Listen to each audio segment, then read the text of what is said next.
Alors, voici quelques puissantes astuces si votre bébé fait de la régurgitation. Régurgitation, aussi appelée reflux gastro-œsophagien des nourrissons, RGO. La régurgitation disparaît au bout de quelques mois et se traduit par un rejet passif de l'air de volume plus ou moins important du haut reflux suite à une remontée involontaire du contenu de l'estomac du bébé dans son œsophage.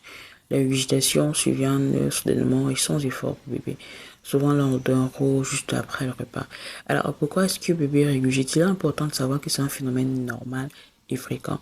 Elle intervient chez le nourrisson car son tube digestif est en plein développement. Les régurgitations sont dues au dysfonctionnement d'une petite valve située entre l'estomac et l'œsophage. Celle-ci est chargée de s'ouvrir pour laisser passer les aliments et de se fermer pour éviter les reflux. Mais chez le nouveau-né dont le corps est en pleine transformation ne fonctionne pas toujours parfaitement, d'où ces régurgitations. Voici quelques astuces pour atténuer les régulations chez le bébé. Elles s'atténuent puis disparaissent lors de l'acquisition de la station assise puis debout. C'est aussi grâce à la diversification de l'alimentation qui devient plus solide.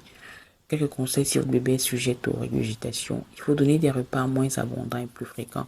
Faites des pauses lourdes d'été pour permettre à votre bébé de faire un repos. Il pourra ainsi mieux évacuer l'air qui distance son estomac et favorise le reflux gastro-œsophagien.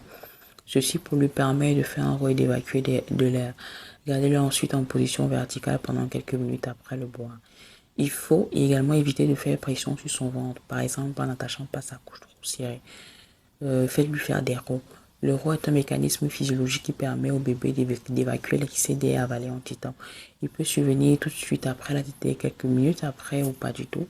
En effet, il n'est pas systématique, surtout en cas d'allaitement maternel. Donnez-lui des aliments solides ou ajoutez des céréales dans son lait. Bien évidemment, si votre enfant a un âge d'en consommer, ne pas coucher votre bébé immédiatement après la prise du biberon. Couchez le bébé sur le dos, mais sur le côté dans son lit. Lorsque c'est le moment de le coucher, après la prise du biberon, bien sûr. Dans la journée, il faut éviter de laisser votre bébé assis dans un siège relax, un transat ou un siège auto. Cette position qui comprend l'estomac aggrave le reflux. Alors, quand vous inquiétez lorsque le bébé fait des régurgitations, si en plus des régurgitations, le bébé manifeste les symptômes suivants, il faut bien vouloir vous rendre à l'hôpital pour une consultation, bien sûr. Si les régurgitations sont abondantes, surtout s'il a moins de 2 mois, s'il pleure beaucoup pendant les régurgitations, s'il se tortille pendant la prise du biberon, il a du mal à le finir, si les régurgitations sont douloureuses, accompagnent de pleurs et parfois de traces de sang, s'il a des troubles de sommeil et qu'il est agité, s'il refuse alimentaire, qu'il ne grossit plus, voire il perd du poids. Là, dans ces différentes conditions que nous venons de numérer, il faut consulter.